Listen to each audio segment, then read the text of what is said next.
Hello, and welcome to my comments on this session facilitated by Maria and engaged in by Todd and Aaron. Well, I wanted to thank you, first of all, for being able to successfully submit the first session. And Maria, thank you for the facilitation. It's interesting that each group had a different way of doing it. Kayla group, Kayla was really engaged as a facilitator. She was also engaged in the process. Ubaldo's group, they were sort of, all very involved in facilitating, and then yours is more hands-off, which is all good. It just shows, how different people structure it differently and have different dynamics. So you started with a question about Goldman and emotional intelligence being a condition sine qua non, which means, if there is not that, there is nothing else, in essence. So emotional intelligence is a prerequisite for leadership writ large and leadership in homeland security and emergency management. And started by a conversation, between Todd and Aaron, because you were, both pretty much exchanging ideas on those, talking about emotional intelligence being superior or complementary, but critical beyond the analytical skills, training, and smart ideas, as you put it. And certainly I have to share with you that emotional intelligence beyond the, training and experience, which undoubtedly you need. But emotional intelligence accounts for 40 to 50% of success in organizational performance, in organizations and leadership, not just in homeland security and emergency management. So that's the research on it.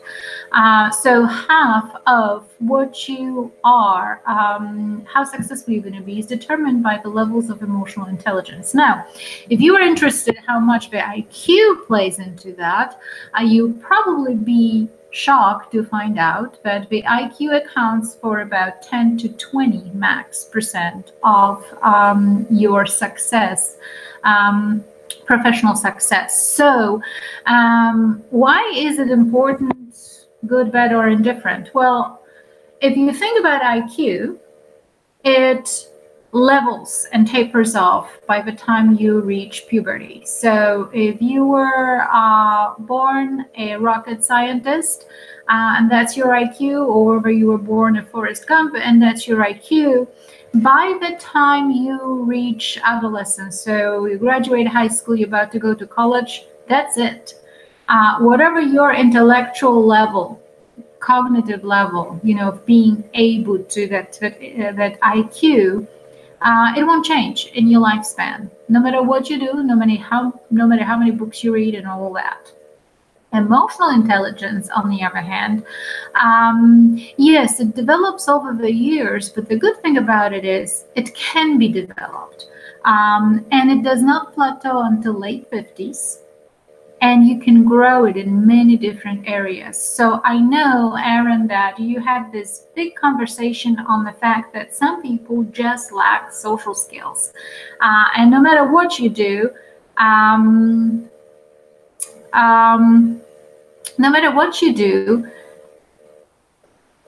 you can't increase the IQ level, but you can increase your emotional intelligence level. So with that in mind, also, I think you mentioned, sorry, I lost a train of thought, Aaron. So you said social skills, no matter what you do, you can't grow them in people. Unless you have people that have developmental issues. There are special ed students that they have identified medical problems, some types of autism or Asperger's syndrome or things that are medical. I concur that, it's very hard to impart social skills on those individuals. However, the rest can pretty much be socialized to a certain degree. You can develop those different areas of emotional intelligence. So if you cannot develop social skills in certain people, for the leaders, it's really important to know why, who those people are, and what are their strengths in the organization. Because if you adopt the Taylorian view, you might as well chuck them, right? If you adopt the mechanistic view of running an organization, if you've got a material, you've got Todd, you've got that sergeant that does not have social skills, you might as well get rid of them. Or you can look at different areas of their competency or different areas of their emotional intelligence, because there's just more than social skills, and you can grow them in that direction as well. So going back to the question whether the leaders are born or made, I think you raised the issue that leaders are born, and I think that this is a contentious issue, because we would like to believe on the spectrum of development, particularly of those different areas of emotional intelligence, that you can actually develop leaders, that leaders are nurtured, the leaders are grown, the leaders, through lifelong learning can be improved upon, that somebody doesn't really wake up one day and they are great leaders. It is the art of developing people. So when Todd said that, there are certain troops, right, that are great at what they do, and they are great at, that maybe step-by-step linear, fulfilling their standardized procedures, they would not make great leaders. I think, yes, because experience does come to play, right? After all, experience does come to play. However, it's not that they don't have the leadership potential. So the great part of the job of the leader is to make sure that they're not the last one. I always tell the women in law enforcement, and I provide a professional development training for them, that it is great to be the first, but it is really shame for the leader to be the last. So if they don't create the legacy, and if they don't develop people that go behind them, and then they are not truly leaders. So identifying potential in employees is a really critical part of the leader. And, not just in Homeland Security and emergency management environments. So going back to emotional intelligence, a lot more important than IQ. You can have all the book knowledge in the world, and if you look at successful people, it is not enough. Emotional intelligence will get you halfway there. Now, halfway there doesn't mean that you still don't have to have some kind of analytical skills or ability to, have domain knowledge and so on and so forth. But we often get so hung up on, GPAs and test scores and, ranking on different tests and stuff like that. But how somebody ranked, did they rank number 1 or 2 or 3, is again not a predictor of their overall success if they're lacking in those different domains of emotional intelligence. So that started us off on Goldman, and an Aaron conversation on social skills are being hard to learn if you don't have them. But I would again go to argue with you that you can try to develop those skills that you identify your employees might be able to develop, like self-awareness, like self-regulation, like empathy. And some people just won't have empathy no matter what, I agree. But a good leader will try to develop it in others, or at least know if they are short on those, or the people around them are short on those, because there's always somebody that's extremely empathetic on a team. So if you are not, you then delegate to that person that's really good about relating. It's really good to, show that feely side during the interviews or investigations and stuff like that. So again, a comprehensive good leader in an interconnected system type of perspective would have a very good understanding of who the troops are, what the level of knowledge is, what their social skills are, what their level of their own awareness is. When you're talking about the 5 domains of emotional intelligence, you had a discussion on motivators and motivations. And I like to think about motivations at many different levels. We often think that, some people are just lazy. And I think, Aaron, you brought the theory X and theory Y, or two opposing ends of our assumptions about why people work or how they go to work. And the theory X saying, people by nature do not want to work. Work is not what fulfills them. They rather play, and they need to be monitored, supervised, and put in structures all the time, because as soon as they have a little bit of freedom, they will take advantage of it. Whereas the theory Y says if you build the mission, if you build the vision, people are predisposed to work. They are naturally wanting to work and contribute, and they want to feel valued in the organization. So the motivation from the standpoint of theory Y, we should all be motivated, but sometimes we get those people that are not. And so the job of a good leader is to identify what demotivated that person. And I think that a lot of times you might have people that have been in the organization for a long time. They might not seem motivated because they might have been managed wrong for a while. They might have been led in a wrong way. And of course, then you've got people that are very, very brand new to the organization and they have no motivation. And this is probably the time where the leader has to think about very, very directive, authoritarian decision-making and problem-solving style. And then if a person doesn't make the cut, then the Taylorism comes in, and that very standardized approach to, if you don't perform, then you've got to go applies. But this is very situational, and it's measured on more than one variables. And again, we are getting back to the premise that good leaders need to know how to assess that. Why is there a lack of motivation? Is there something going on at home?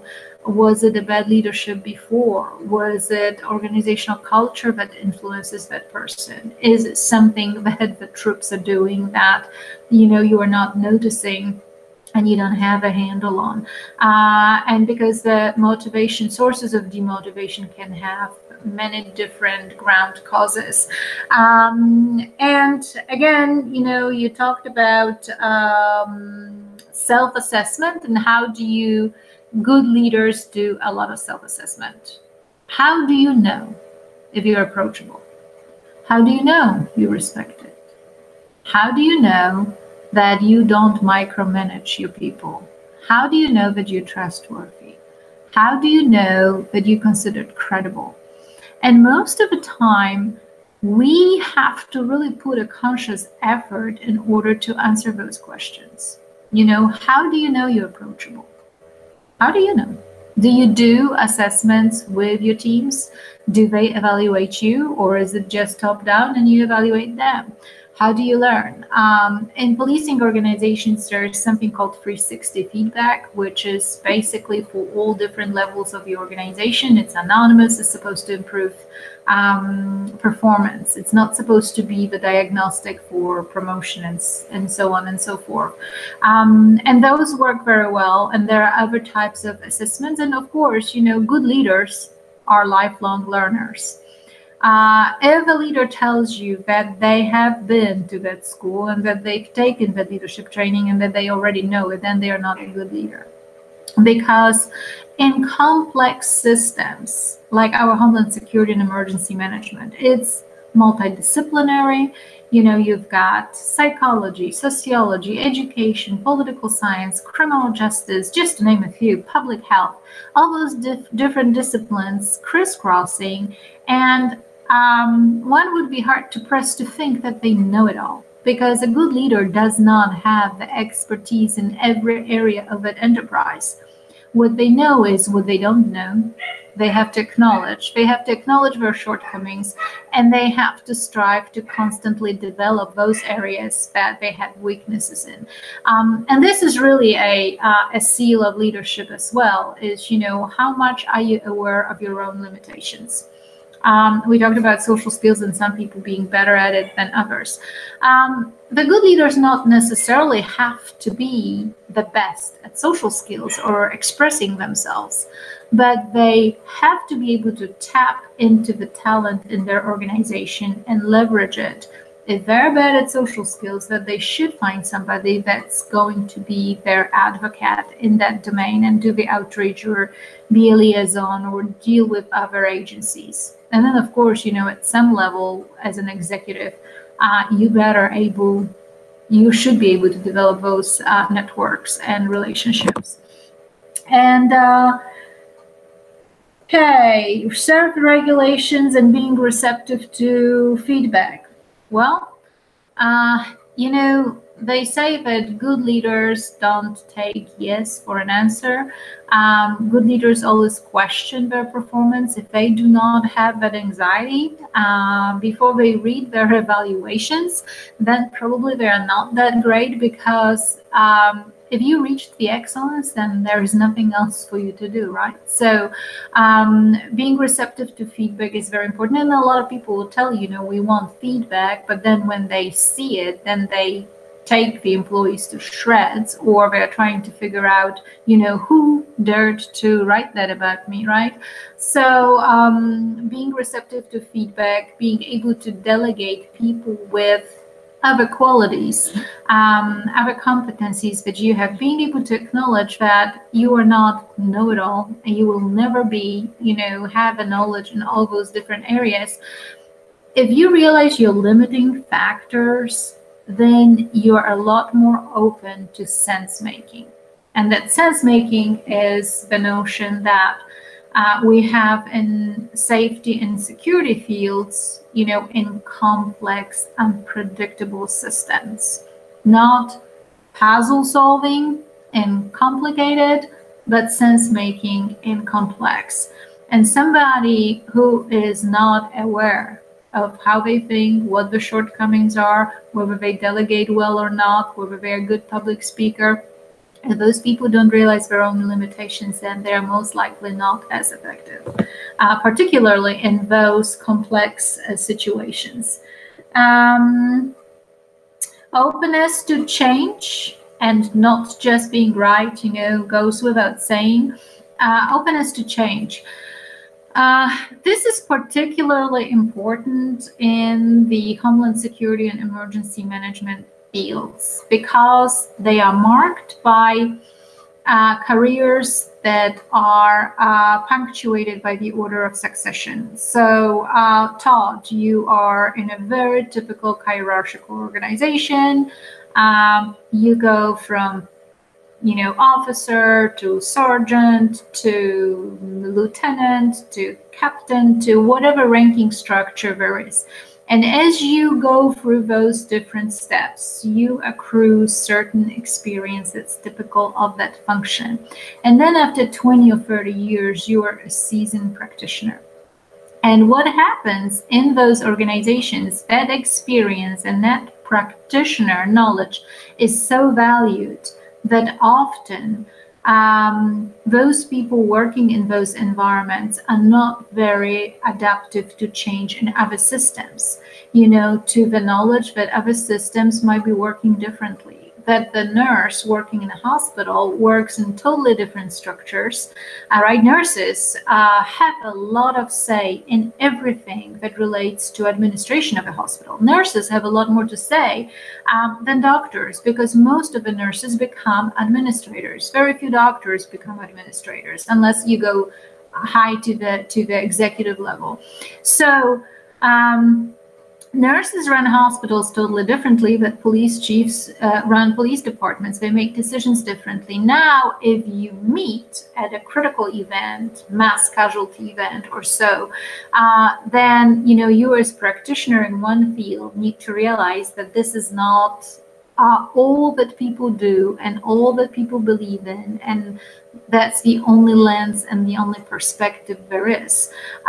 Nurses' decision making is deliberate, is slow, it's non-reactive, it's very diligent.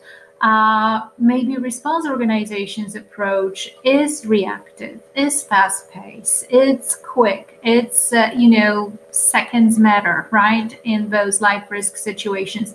The two get together, and there can be an issue in conflict and problem solving in those unified situations in this complex system of interdependencies. So the longevity or experience or of a leader in Homeland Security and emergency management has to be supplemented with the ability to adapt to other cultures, to other organizations, to other systems, not as them, we run things this way and they do things this way, but as a sort of part of a system where, you have to look at the best of both and at the worst of both and realize the limitations those people bring with them, communication problems that could occur, conflict that could ensue because there are those differences. And we cannot do the thing without the other. So that's where this openness to change, openness to other perspectives come in. Talked a lot about it, about meetings and briefings and, coming with shared objectives and working through issues. There's this really common saying in emergency management that you do not exchange business cards at the critical incident, that you actually, have those participatory joint sessions to work those issues out beforehand. That's a big part of planning and preparedness and so on. But definitely, if you're looking at emotional intelligence, empathy, which doesn't mean feeling sorry for somebody. And, that's a big misconception. Empathy is being able to look at another person and look at where they sit, how they view things from their perspective, what factors come into their upbringing, what experiences they bring to the table, what they might know that you don't, or they might not know that you do, and bridging those differences. Empathy is understanding their point of view when there is a competition for resources and so on and so forth. Self-awareness, again, knowing how you are perceived by others, what brand you have, how do you know that? Reflective practice, journaling, assessments, having people evaluate you, being open to those evaluations, taking feedback. Motivation, again, motivating others, being inspirational, sometimes transactional, like, you often start with transactional style because that's how you get people going. And then over time, as you are experiencing people in organizations, you can move to the vision and the mission and get them sold in or, on the concept. Social skills, again, you develop them the best you can. Optimism is really, really critical.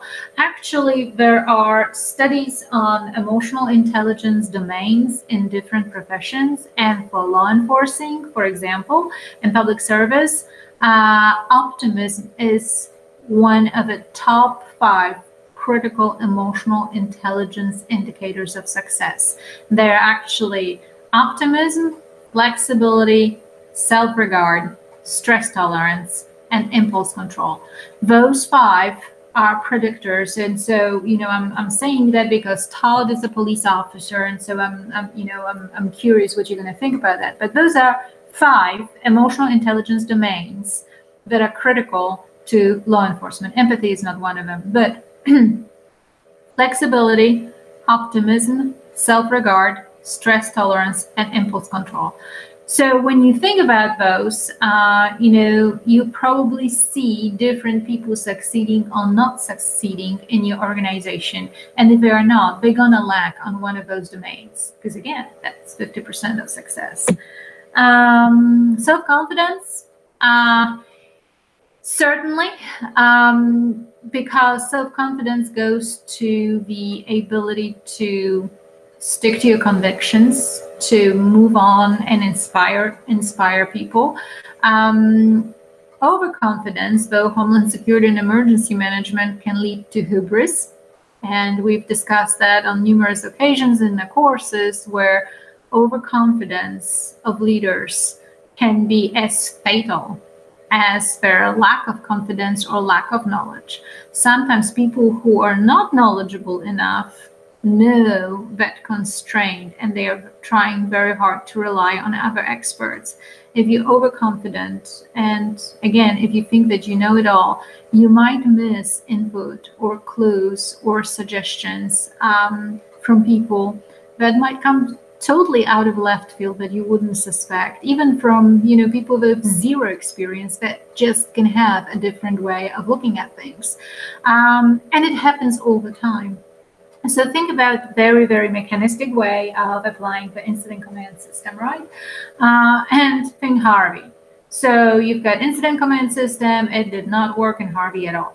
And you have all this response mechanism, and you have credentialing of volunteers. And credentialing is critical because you need to know who has access and so on and so forth. Now, you have crowdsourcing, and out of a sudden you have in Houston 7,700 different crowdsourced rescue beds by civilians that are totally not credentials, not certified, and who successfully help and assist all those stranded people because the firefighters don't have boats to do that, and those private operators do.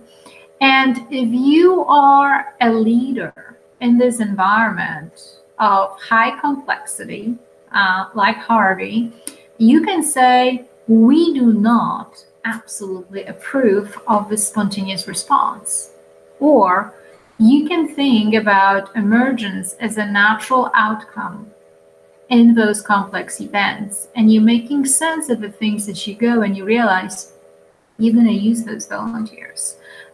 Because there are no deaths reported, because nobody drowned that was being rescued by spontaneous volunteers, and because in that event, yes, they could have been liability, but the other resources were not working. So you unstrap that standard procedure and you allow this emergence or spontaneity to come to bear. And that's very hard for traditional Homeland Security and emergency management organizations to overcome.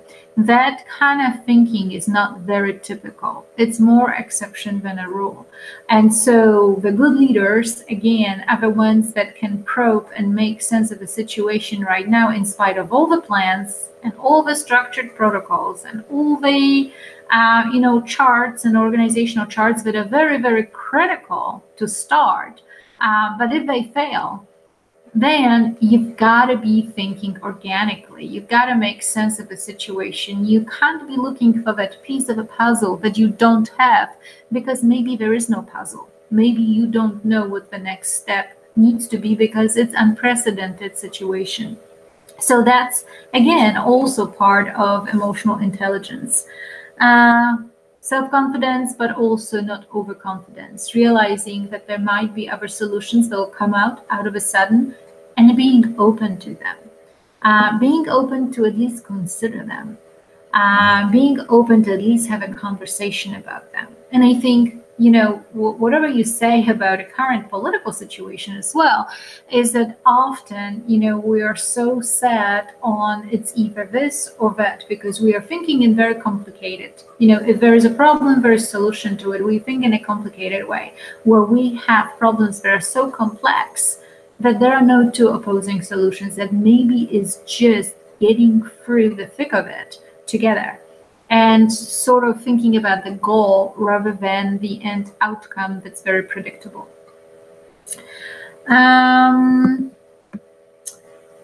think you talked again with emotional intelligence, you talk about servant leadership and being able to, in addition to being a strategic thinker or being the executive, you also being able to serve the people truly when there is a need. And so that's a presence. I think that's really, really critical in Homeland Security and emergency management, because it's a very strange field when you think about it. The Department of Homeland Security exists somewhere in DC, right, on XYZ address. But when you think about who is at the ground level, there are so many different people that are part of Homeland Security mission. So being somewhere in the office, usually when the critical events happen, they happen on the ground. So having that, connection to the community, connection to different organizations, connection to different community leaders, tribal leaders, understanding businesses in the area, understanding the school system in the area.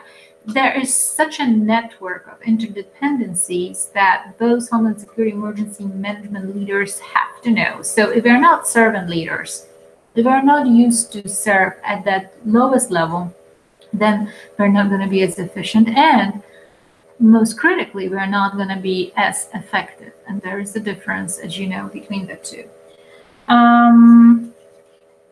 Trust. Okay.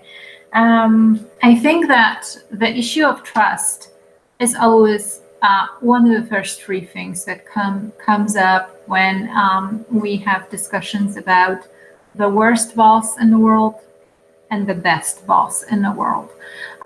People do not put somebody that's got a PhD or 2 masters, or that have gone through 55 fires, or that took part in 2 most critical events known to man, or apprehended a terrorist hands-on. Most of the time when people list critical competencies of leaders or bosses, they're, somebody I ideally want to work for. One of the 3 people, first things that's listed is trust. Somebody that's trustworthy. Somebody that's trustworthy and somebody that trusts and entrusts the employees in the organization. Somebody that, of course, is credible. Somebody that is empathetic, that's understanding, that's caring, that's a good communicator, that's approachable, and so on and so forth. Trust is always on the top. People that are not trustworthy are always, that's usually the first thing that comes up on the worst leader or the worst boss in the world. Now, the issue of trust is very tricky when you're thinking about risk environments and low predictability, right? Because people expect things to be predictable. We like predictable. We like to plan for the retirement, for the next job. We like to know what's going to happen. Uncertainty makes us miserable. Uncertainty gives us anxiety. Uncertainty puts us in a state of disequilibrium. So most people, as society, want answers, wants specific answers, wants to know what's going to happen in the future and what the outcomes are going to be. There lies a challenge for Homeland Security emergency management leaders. They have to navigate that expectation. And if they don't navigate it wisely, then they lose trust. If they cannot say with certainty that they will provide for the safety of this community, they will do this and that in this event, if they make those promises, if they do make those promises and they can't keep them, they lose trust. If they make promises in a bad faith, they lose trust. If they have to say something because of political pressures, because of policymakers want to know how much money they need to spend on the budget for this and this security and safety measure, right? So they're going to say, what is going to happen? Not what is likely to happen, what is going to happen, because we have to allocate the money. It is very difficult in complex environments to say what's going to happen, right? So here lies this really big challenge for leaders, future leaders in Homeland Security and emergency management, that they can manage expectations, societal expectations, political expectations, policymaker expectations, governmental expectations. And so really, really successful ones in the future are going to be the ones that make people aware of what system limitations are, how much we can predict, how much we cannot predict, and what are the best processes we go through things without being given a 100% answer. And that's why this conversation about complex and complicated is so important, because we are still pushed by the human nature and expectation. We're being pushed into the complicated. Take it apart, tell me what's wrong with it, find a solution, and I will buy it. It's like during the Cold War. You know, we knew who the enemies were. We knew how many troops, you know, that they had troops. We knew that they had, you know, certain armaments. We needed to know how many and where they were. Today, it's not so simple. First of all, we don't have those specific enemies so delineated as they were, as Russia in a day, right? They are dispersed. They are apolitical. They might not be countries at all. They might speak different languages. They might be very diverse and yet part of one group. Their motivations can differ. And so you can't put the puzzle together anymore. You're solving a mystery as you go. And so making politicians and policymakers and a society aware of the kind of environment that we're dealing with and managing those expectations is going to be really, really important. Kunavan, you had a little bit of a conversation on the small disturbances in the ecosystem can create consequences that are unanticipated and small deviations. And I think you might have talked about, I'm not sure, you did talk about Mark Crystal and his take on Lawrence's theory, you know, can the flap of a butterfly wing in Amazon affect the hurricane in Texas? And I think what you came up with it was the planning is a process and the plans will have to change. And I think we've been discussing that for a long time, but it's very hard to conceptualize. Planning is an illusion. Planning is necessary because it's an exercise that gives you other skills. The plan that you work on today will never be good for tomorrow. But what you do while you're working on that plan is you developing different competencies. You understand who the people around you are. You get to realize who are the other players. You get to exercise with different egos in the room. You learn to solve conflict. You know where the shortcomings are. You know who you cannot trust and who you can trust. That's what planning does. That's all the planning does. Because again, we cannot plan. We always plan for the last disaster, right? We always do. Because we are in a complex system. So the plans have to be a process, not really a book.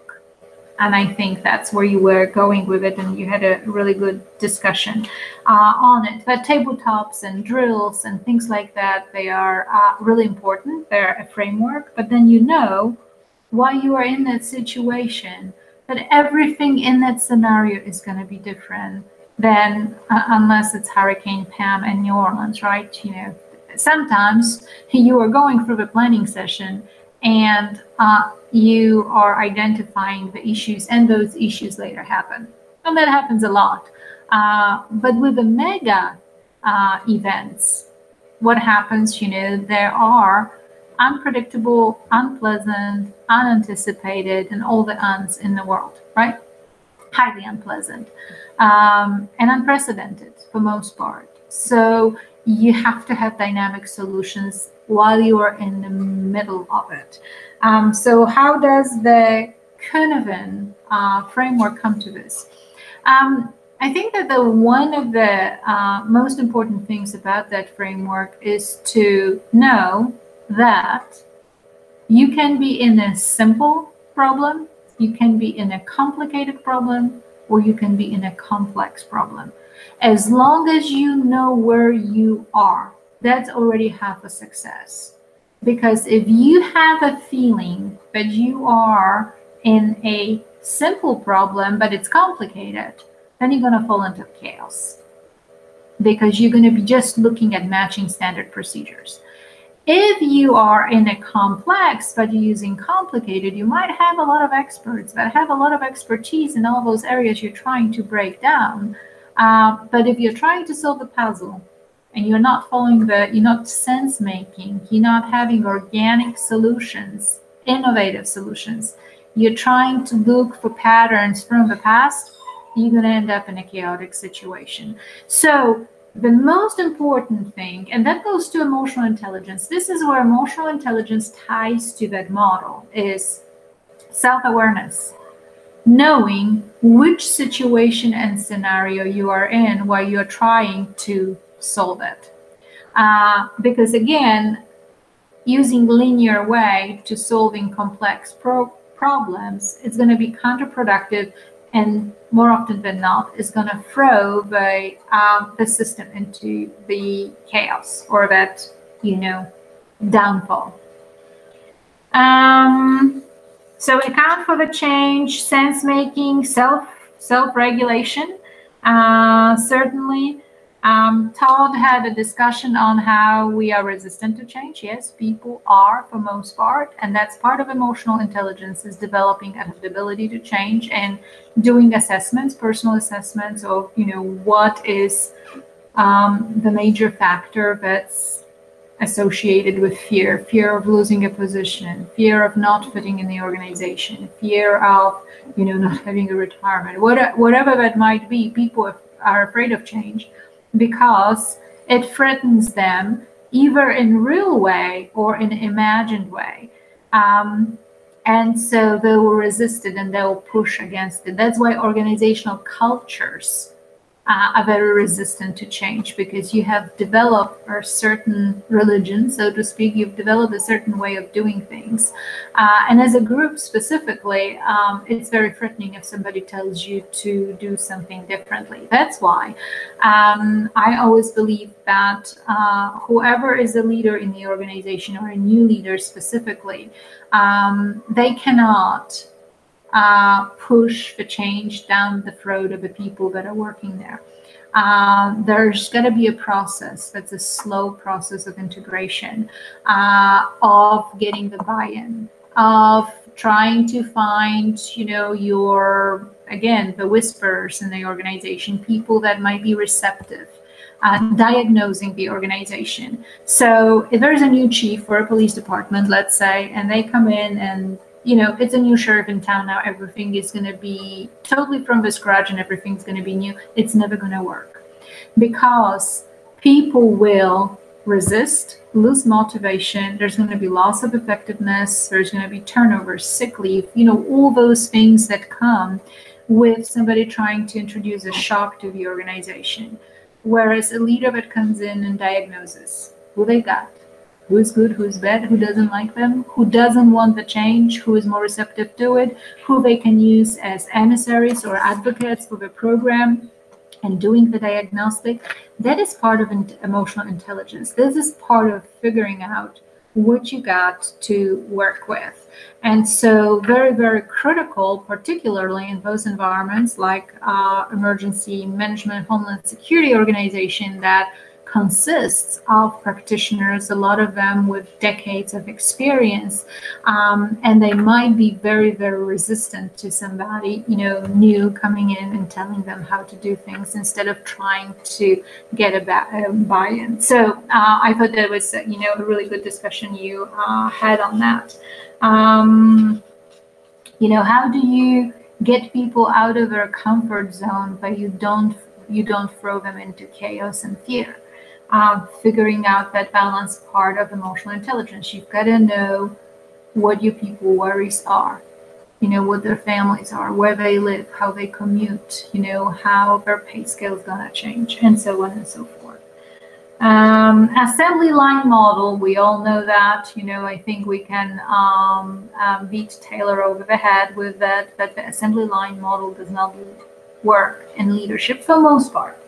There might be some acute crisis phase of a critical incident where you have to be told what to do and given a checklist and you've got to do it. But for most part, throughout the cycle, it is not the model that can be effective.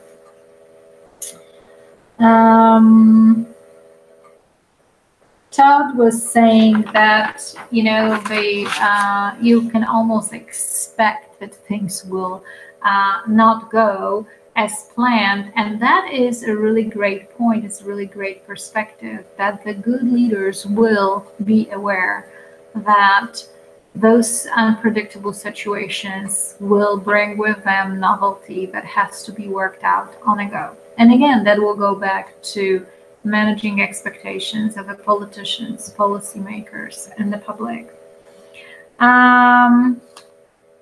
You had some discussion on the linear versus wayward, you know, which is pretty much going back to the organic and willingness to change. Structure versus emergence. Emergence is really huge in emergency management and homeland security. And it is a feature of complex adaptive system. Complex adaptive system theory, you're gonna talk about it, you know, in the upcoming weeks. Mind walk. Okay, so you were talking about taking different perspectives, ecological thinking, about the fact the Jack, the politician, you know, was trying to approach it in a very pragmatic way. Why he did not win the election. It was very practical, you know, input outcome based way of thinking, whereas, you know, there are many variables into the process of, you know, political process, you know, different constituencies, different communities, different people with different interests. And it was hard for him to sort of get out of his perspective and sort of step back and see a larger interconnectedness. And ecological thinking. And